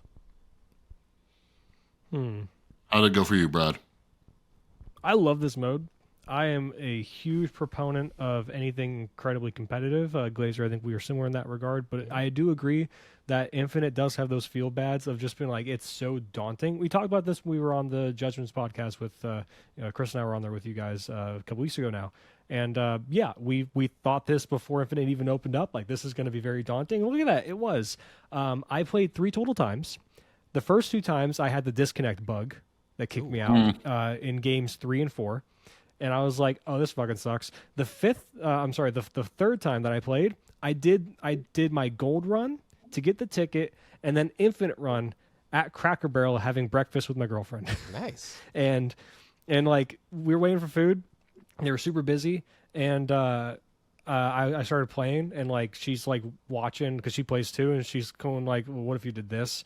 And I'm like, "No, I think I got to do this and this," and she's like, why? And I'm like, just wait. And then like the things happen, and she's like, oh, okay, that makes more sense.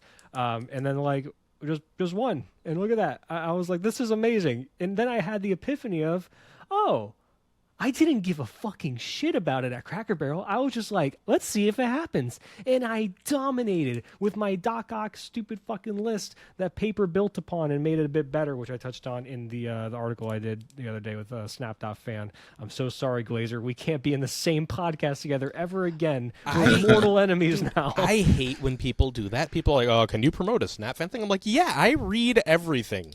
Like, are you kidding? I'm not cutting out, like... Okay, one, competition in this way is stupid, right? Like, it's just what are any of us gaining? I might get an extra like 30 views on top of what you get if I fight the overlap, you. Right? Like it's like a Venn diagram, but except the overlap is most of the circle. Right? Like where the visitors go. One, who cares, right? Like, yeah. 2, if both sites do better, like if one site grows, the other site's gonna grow. Like, that's how that's going to work. Like, because you know what it means? Because the people, like, who are reading about the fucking game are already going to both. So, if one site grows, that's more people reading about the game. And as long as they're aware both exist, there's literally no reason as a fan to just go to only one. There's a reason to use only one deck builder. True. But, like, that, so I guess we're in competition for better deck. Like, who fucking cares? Right? Like that, I'm not getting paid for the deck builder. You getting paid for the deck builder? Right? Like, you're getting paid? Oh, oops. But like, it's just, I don't get why we should fight each other. We're trying to grow a pie. I'm not trying to steal the pie. Yeah. No, I agree 100%. I just think it's really Oh, I funny. know. But so many like people I think that. I understand like certain things of conflict of interest. Like for example, I was gonna do a video like about like one of your decks or whatever that you do for Snap Zone, and I had to after, and this was before I talked. The Snap fan wanted me to do an article. And then now it's I've signed on to do 2 monthly articles of like a recurring series. So then I messaged you and I was like, hey, I don't want to have any kind of conflict of interest or like have them yell at me or something. So I just politely declined on doing the videos. But if I'm able to, I'll happily do one. It's fine. I don't give a shit. I used to do the but Snap Fan Opens. I get it. There's certain things where it's just like, all right, maybe we should have some separation. Do I love it? Yeah. No, I want to do more commentary. But like, I get it. I Yeah, can I respect agree. that like we're not the same site, but I also don't think we should be at each other's throat. But back to Conquest. Overall, my experience with it was very good. I like the mode quite a bit. It's my favorite thing to do. If I once I hit Infinite, I'm at 93 right now. Once I hit Infinite, I'm never touching ladder again for the month, right? And then going to the medals and stuff, I agree with you. They need to have more stuff, more prizes in general. It's just I think that there has to be more incentive to also hit Infinite again, because at the moment I don't feel super incentivized to hit Infinite, because you just get don't plan another to play Infinite border, and it's like the reason that I might be incentivized just for hitting Infinite on ladder is of course all the rewards, right? Like the card back, but the card back is huge because it's like. You see that Spider-Man 29.99 gold card back? That means I hit Infinite last season. Then next season, you see this Echo hand that's super holographic and shit now too, by the way, as an animation. Awesome update, by the way. I hit Infinite for this season. Oh, you see this Infinite border on my avatar?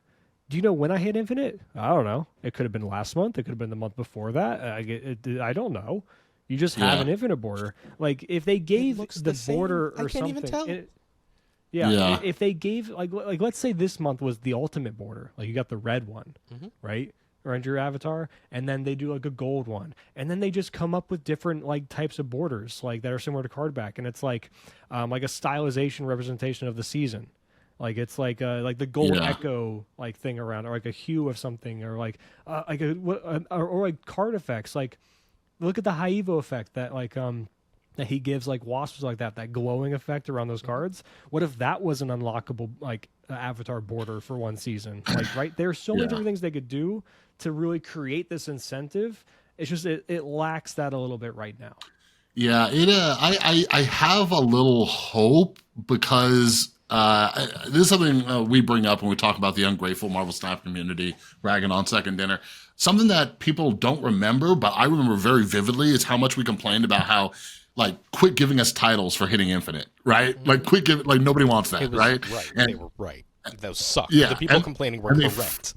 And they finally, now they're just like, okay, we freaking hear you. We'll do the bare minimum, take a card back from the season, change the colors a little bit, and everybody's like, yay, right? So I have some hope, but yeah, just my quick thoughts. Love Conquest mode just so much. It's my favorite thing. Once I hit Infinite, like I have no reason to touch it except for maybe some missions, but even still, I can hop into the Proving Grounds and do that.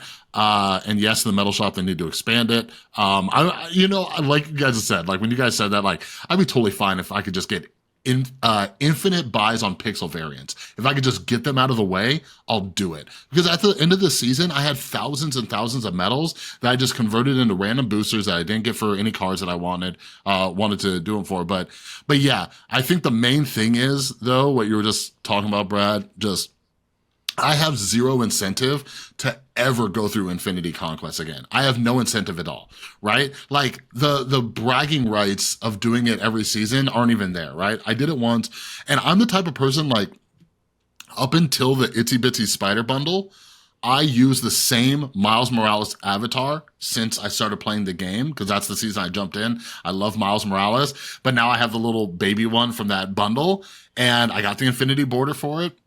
I don't care about getting it for anything else. And then, yeah, like you said, Glazer too, I could not tell the difference. Like, you have to look at it. I posted a screenshot because I have the same avatar on all my decks. And I'm like, you have to like look. You have to really look at it to see which one's different. So they need to come up with something like if they want Just us to add more keep doing contrast to So- it and more glowy. So Yeah. you know what that update did to me? The update where they're like, you can choose your avatar and title for every deck. You know what my avatar I hate and title is for every deck right now? Default and none. I'm not going through Yeah. every fucking deck. I don't care. I don't care at all. It is a lot of extra So work. I've Like, got, I wish a you could do glowy They just default gave us because a that's all I'm default. using. Yeah, if they gave me a default, Yeah. then maybe I'd go Infinity for that default. But since it's not, and I have to go look every time, thanks, I'm good with the default. Yeah, I use Yeah. the hood. That's always been my avatar since I unlocked it. Just 'cause I like it a lot. It basically it was the Peach Momoko Mystique with that bundle, and then a week later I unlocked the hood, and I was like, oh yeah, I'm doing this one, and I love it. And it looks really cool. But yeah, I think they should add a little bit more contrast to it, more glowy effect. It reminds me of like the original Infinite border, right before they updated it a few months ago. And like they just need to do that for the avatar. That's fine. That's it. It's very simple. Or just give us Yeah. more different borders, like I was saying earlier. One other thing that you touched on, Chris, the rate, the exchange rate to boosters from medals and tickets is abysmally horrible. And like, why? It's boosters. Like, why? You know? And they all weird do one stingy thing. about boosters. That's how they got 3 times value.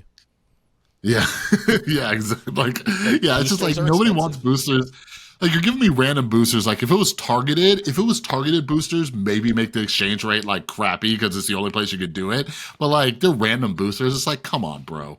Just throw us a bone here. I still So, think that if you buy a variant from the shop, you should get a minimum of 155 boosters with that. Yeah. That comes with the variant.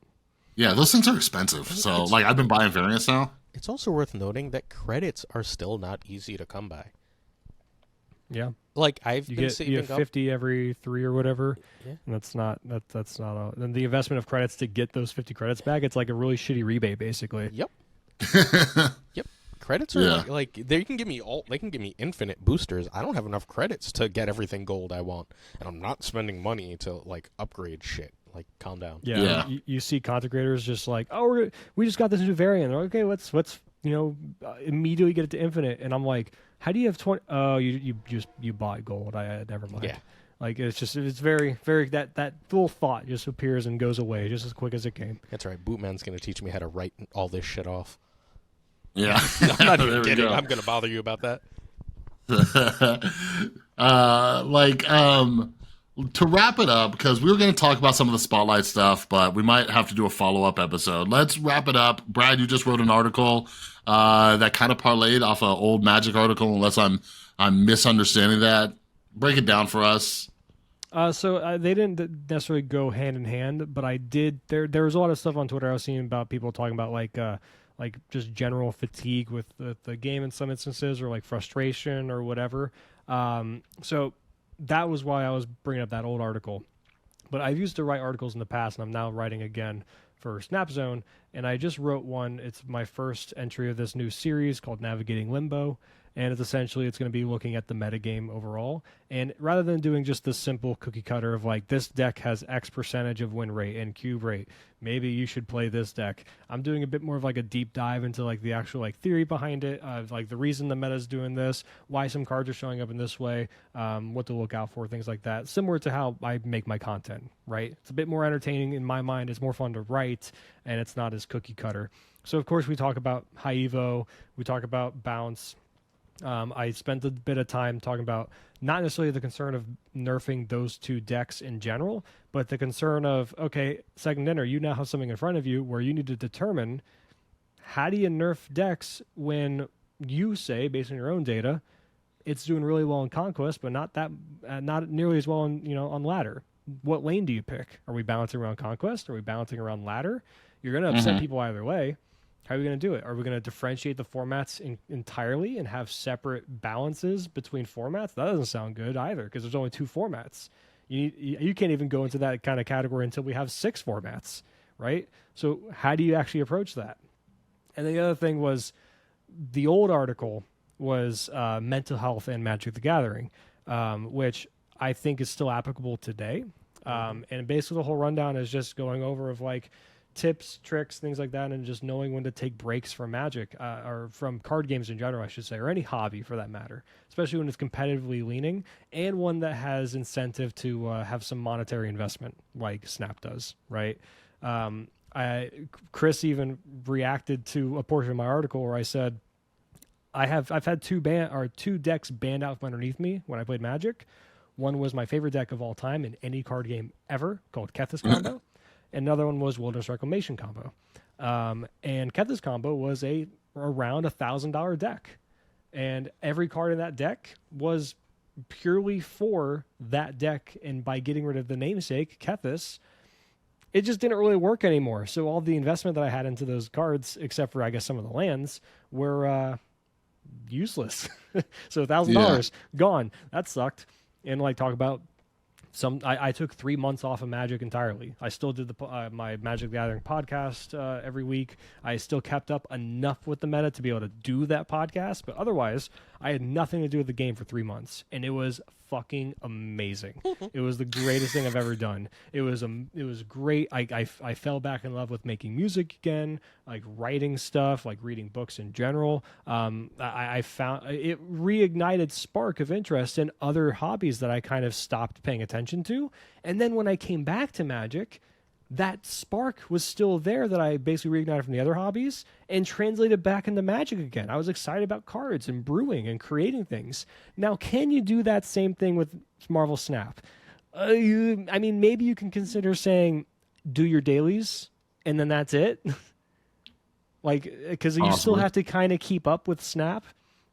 Like, how well do you think it translates of, like, what do you determine a good way to take a break from Snap and keep your mental health intact? Because this game, we've talked about it before, you see number go down, you get mad. You see number go up, you get happy. And like when it does this over and over again, you want to throw your phone. Like, well, that's even the same thing with just the way the YouTube algorithm works too, right? Like if you stop making content, it punishes you and stuff. But I'm curious about Glazer, because I too, I think a lot of us content creators, like the three of us, whatever, like Brad, you're doing 3 podcasts. Glazer, at the beginning, you were talking about all the shit you're doing. Like, I'm a workaholic too. Like, I'm busting out videos, work full time. I do freelance writing, all sorts of shit. So Glazer, I'm curious, how do you find the balance? Because you got like a family too. Like, I have a kid and everything, So like, how are you balancing Marvel Snap with life and making sure you don't lose it? So this is my mental release. Like, I don't really stress about Snap. Without getting into like crazy detail, right? Like I'm fighting with a former student about taking her meds and finding a psychiatrist or not, right? Like, that's what stresses me out, right? Like, and then like if I like making a video is, what I hate?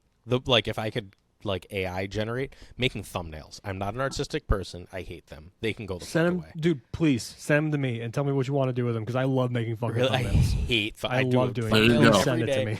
And just like I'm like, big picture, 4 words, go. Like, it's just it's But like, Snap is not stressful. The first season hitting Infinite was hard, but after that, like, so I need to know.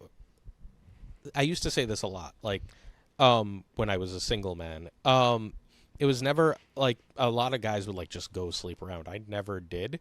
Like, but there was something that felt good about knowing you could, right? And, like, and I know that's vulgar, I'm sorry. But, like, or crass. I guess crass is probably the right word. We all went through our slut phases. It's fine. But, like, but, like, much like that, like, I know I could hit Infinite. I've hit Infinite every season, but, like, one season I'm probably not going to. And, like, I'm not going to feel bad about it because I know, at this point, I know I could. I feel like I'm succeeding at content creation. I'm growing faster than my contemporaries at this moment, right? From where I started, I feel like I can. And as long as I feel like I can, there's no stress to doing so or choosing not to do so, because it's a reclamation. That's the word I'm looking for, of power in this situation. I think ultimately, the Buddhists have a right, and control is the enemy of happiness. And relinquishing that control or the need to control it when you know you can have it is an extremely healthy thing. Yeah, yeah. I like what you said too. Like, like Snap is almost, the escape, the recreational thing. Like I mentioned earlier. Like I used to work at a drug and alcohol rehab, like gaming, like because like I was dealing with death constantly, right, and just like mental health and all sorts of stuff, and just a million clients, and like gaming has always been like a refuge for me and stuff like that. But yeah, for me now, like. Because I've mentioned this before, but I played Magic when I was in middle school, so we're talking over 20 years ago, and now I'm just getting back into card games. And like some of my breaks from like Marvel Snap, if I do get like irritated, are just playing other card games, Legends of Runeterra, DC Dual Force. They just reopened the beta, so I'm playing that. But yeah, I also spend time with my kid and my son actually. Kind of what you were talking about, Brad, with like the dailies and stuff. My son, he hasn't necessarily got frustrated with Marvel Snap, but like he gets other interests. You know what I mean? Other games, like the new Zelda came out. He's been waiting on that for years, but he'll hop in like this season. Like he just got the season pass. Like he uses his own money to get the season pass and stuff because he knows like there's value there. And if he ever does pick it up back up, like this, he's not going to want to spend 6,000 tokens on the season pass card that he could have got for $10. But one last thing I want to talk about, like going back to that thing, Brad, about the deck you played and it got banned that you spent all this money on. I think that is something important to touch on because there's so much, and it's going to change with the Spotlight cash system, but we always talk about the hesitancy people have to spend their damn tokens in this game. Like you spent $1,000+ on a deck that you could no longer play. Like I'm wondering if that helped you care less about your purchases in Marvel Snap with your fucking tokens that you get for free for the most part. You know what I mean? A little bit, because I even talked about this in that article. I said, look, if it wasn't for this big wave, so when Kethis got banned, it was in a big wave of banning. It was August 3rd of 2020. This is when that ban happened. And the reason I know that by heart is because that's what birthed the podcast I'm on, the Pioneer Perspective. Just this entire, because literally that first episode was called Rebirth because it was a rebirth of the Pioneer format. It needed these bannings and like it to happen.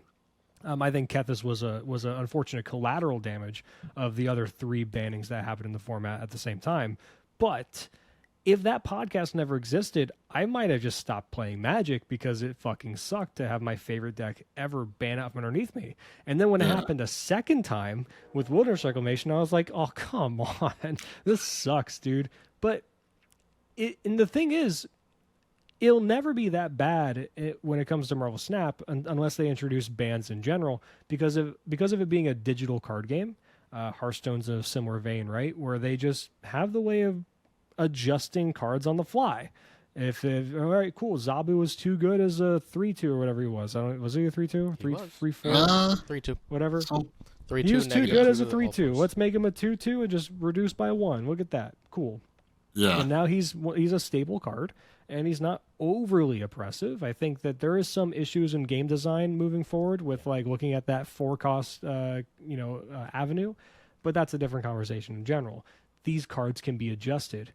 My favorite card in the game is Darkhawk. I love Jeff, for example. If they change Darkhawk and stuff like that, I can still find a way to play the card and still enjoy it in some way, shape, or form. Without them doing an entire rework, of course, right? I can't do that with a lot of decks in Magic. Like, I can't play Kethis again. I still have my Kethis. I still have all the lands. Like, I own all the cards still. And, like, I can put some of the lands in other decks, right? But, like, I can't really play the deck anymore. The card just is flat out. It's not even that they changed the card and nerfed him. They got rid of his ass. They kicked him out of the fucking format. He's banned. You can't play him legally. And is he good in any other format that he's legal in? No. He's garbage. And I am still of the opinion that if they unban Kethis today, because they've banned 4 other cards out of that original deck in general that were integral to the combo pieces, the deck would be fucking atrociously bad, and it pisses me off that he's still banned. But that's a different conversation in general. So to answer your question, Chris, yes, I don't give a fuck about my token spending now for the most part because I can just play the cards still. They don't go away. Yeah, Glazer, have you? You seem to have most of the cards. I don't know where your collection's at, but like, have you had to deal with the buyer's remorse, or you bought a card and it was crappy, or have they nerfed a card that you loved, or how do you deal with that? I mean, they do that kind of shit all the time. It's part of playing a card game. Like, yeah, I don't care. I'm 3 cards from collection complete. I don't want any of the three. It's Snow Guard, Howard, and Galactus. You don't have I Galactus? refuse to buy Galactus. I've only He's still pure. He's like a virgin. well, I've played him on Roy's account, right? Like, because when Roy and I streamed and played together, Roy's like, I love Galactus. I'm like, all right, I'm going to play fucking Galactus.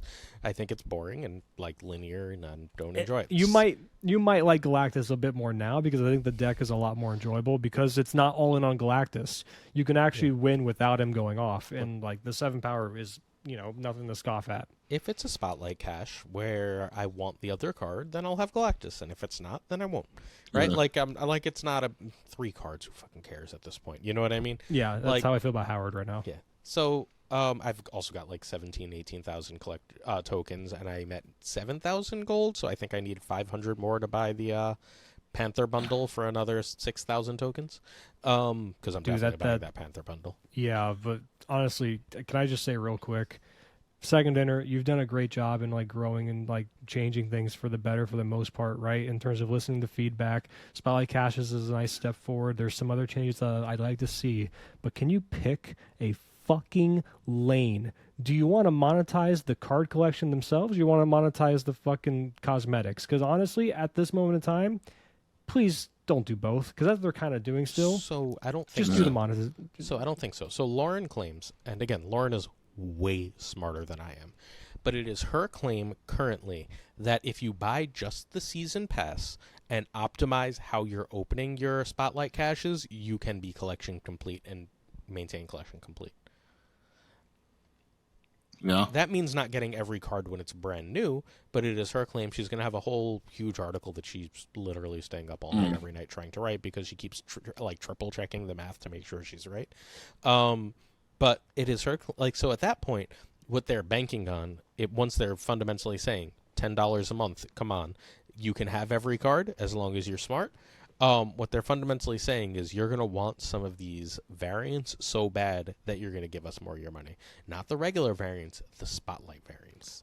I will play devil's advocate and state that there is a difference of being collection complete at a certain point versus having cards that are newer that can be meta impactful or meta defining, rather than waiting for them to come around through a Spotlight cache. So new cards that are Spotlight defining, if they truly announce it every month, you should fundamentally always be able to save up. I don't think the closest we had was Evolutionary and Iron Lad both coming in the same month. But outside of that, I don't think we've ever had, and I guess the first one, which doesn't really count because it was just like 18 cards, here go. Yeah. But like outside of that, I don't think we've ever had 2 really meta impactful cards. We've had lots of fun things, right? I don't think we ever had 2 meta impactful cards and come out the same month. What came out the month that fucking Zabu came out in the season pass? Okay, I'm technically not counting season pass cards because like season Oh, pass cards yeah. are always impactful to some extent. No. I'm saying I Oh, ignore Zabu. I'm just trying. I know it was Shayna and like what else in that month? Dazzler and Shadow King came out. Yeah. It was Oh Dazzler wow, that Shaman. month fucking It sucked. was a terrible month. The Holy first shit. month of it was actively terrible because they were like everyone needs to save their tokens. I think because they had Yeah. just released so many other good cards into Series 5 and 4, and then like the next they just haven't. They haven't done like even this past month. You would really like Spider-Ham, who is 3,000 tokens, but the other season pass cards you don't super need, right? Yeah. Like you probably need Evolutionary and Lad to feel like you're relatively complete. And then the month before that, you needed Jeff, but that was the only thing you really needed. Like I love Jeff. yeah, Jeff is great. But like you can conceivably pull 1 to 2 a month using just your credits. And if you have any tokens stored up and like you try and buy the 3,000 token ones as you can afford them, you'll still get a reasonable chunk of gold if you're buying the season pass and doing your weekend missions when you can, because that's the season pass card, and you're getting the extra gold and credits from Conquest that you weren't before. So I don't think we're actually down gold. I think we should still be fine for keeping up with the meta and then being collection complete with just like sort of everything by virtue of like buying smart. I think unless you're extremely unlucky, Series 3 complete players should still probably be getting about 2 new cards a month, and the season pass card if they're smart enough to buy it. Because I think if you don't buy it, you're making a huge mistake. Yeah, no, that makes sense. It'll be interesting. But the last thing I wanted to say too is let's think about the buyer's remorse. Like I've been like doing a little like house cleaning and stuff, and like I'm just seeing how many things like that I bought that I really wanted at the same time, or at that time, and I didn't get that much use out of. Right. And that's just something I've been always trying to teach people. It's just like when it comes to Marvel Snap, like just think about it like real life. There's plenty of things that you've bought that you didn't get as much use out of. Like calm down when it comes to Marvel Snap. And I'm hoping the Spotlight Cash system, like it's a little complex right now. I'm going to be watching more videos and seeing how things go, with like the strategy of opening the boxes since I am collection complete now. Yeah. So like it'll be a little bit different, but like as long as I can get the new cards and like I feel like and I have like 30,000 tokens, like I think I'm gonna be good. You know what I mean? Mm-hmm. So yeah. Real quick, I just want to know what is y'all's biggest token regret? Like your buy that you spent tokens on. You're just like, I don't really use this card anymore, and I kind of wish I could have the tokens back, or at least I wish I got this when it dropped to Series 4. Negasonic. Yeah, no, yeah. I wish Negasonic was better. And I keep wanting to toss her into Surfer. That's one thing I was thinking about with Jean Grey too, right? Like Jean Grey, you're forcing them to blow up a card there. They can do a low value card, but anyways, I think the question's a little different. Like for me, I make enough for my YouTube content to get the cards each month, basically, right? So for me, it's more of a business thing. If that makes sense. So like everything I'm getting, I'm like, at least I'm testing it out for other viewers so they know whether or not to buy it. So that's one reason I don't regret as much. I try to keep that in mind because I also have the theory of pretty much every card's going to see its day except for until they rework Snow Guard somehow. But yeah, I haven't had any major regrets. There are just definitely cards where I thought I was going to get more use out of them, like Negasonic Teenage Warhead, which I just haven't yet. You know what I mean? Why, do you have one? Do you have one that keeps you up at night, Brad? Not really. Even Sylph, which I think is like the one that's probably the worst one for me because I dropped 6,000 on her. I'm just kind of like, maybe she'll be better someday. And 5,000. Like yeah. Well, when he gets his fucking 1,000 tokens. Eventually, right? But it's 5,000. It'll come. It'll probably be this week when they're back from fucking vacation, Yeah. Yeah. That's what they I'm better thinking. bring me a goddamn Mai Tai then. Yeah, something like that. Ooh, so yeah, but I think I might go get a Mai Tai after this. Ooh, that's there you go. So let's wrap this up so you can go have your alcoholic beverage. So colada? Ooh, we're getting all the tropical shit. Let's go. Before we go, Glazer, let everybody know where they can find you, the podcast, your content, all that kind of stuff. All right, check me out at SnapJudgeCast. Nope. At Snap Judgements Pod on YouTube. At SnapJudgeCast is the Twitter. At Snap Judgements Pod on YouTube. I release 2 decks a day. My goal is, since I'm still a smaller creator, to find the best decks that I can bring you before the meta notices. I try and make sure that you have something to play that will gain you cubes before everyone knows about it so that you can snap effectively, gain extra cubes when people aren't ready. Eventually I'll be big enough that I'll have to figure out a new branding. But for now, that still works. I'm posting a deck of the day on Marvel Snap Zone, a weekly sleeper decks roundup on Marvel Snap Zone, a weekly news roundup on Marvel Snap Zone, and a top 5 takes of the week on Marvel Snap Zone. We also, on the Marvel Snap Zone YouTube, have a podcast, the Snap Judgments Podcast. We get really great guests, including these two. This week's episode will have Nina and Super Tech God. I have to make a slideshow. So as soon as I can make a slideshow after the patch goes live, we're recording Tuesday evening. So it should be up by Wednesday or Thursday at latest. That's my shit. So we'll also link as much as we can from Glazer down in the description if it fits. I think there's a character limit, but yeah, we'll get it down there so you guys can go check out Glazer and the Snap Judgments Pod. But yeah, Brad, what are your socials? Where can people find you? You can find me on all the different socials and even threads now. You can find me at Bradsifer. Oh, and also if you want to, give me my alcoholic beverages for free, my Cash App is also Bradsifer. Please don't actually send me money, but if you really want to send me money. But otherwise, we were just talking about how you blew $1,000 on a deck you can't use anymore. So maybe we need to. Please, I can't eat. I have to resort to eating these cardboard cards. Please, please feed my family. The cat will starve. She's sleeping right now. I think she's dying. I haven't checked on her. There you go. But yeah, So, find me yeah. at Bratsford, all that good shit, YouTube, whatever, Yeah, other and you can find me- podcast. Oh yeah, by the way, this No, yeah, tell you about your other podcast Can't too. Stop Snapping with Teddy Ninja. Come on, there's that as well. And of course, there's this podcast, which you're already watching. And if you can't find Bootman's channel, I don't know how the fuck you found this podcast in the first place. But hey, look at that. And then I'm at Bootman MSCZ. I also hopped on Threads too. If any of you are doing that, we'll see what happens with Twitter. But yeah. So yeah, great episode. Brad, do your little closing thing and let's wrap up. We love you. We appreciate you. And just like my old pastor always said, may his face shine on you and be gracious to you and always keep you in his favor and give you his peace. Amen. Fuck off. See you next week or the week after. We love you. Bye-bye. Peace.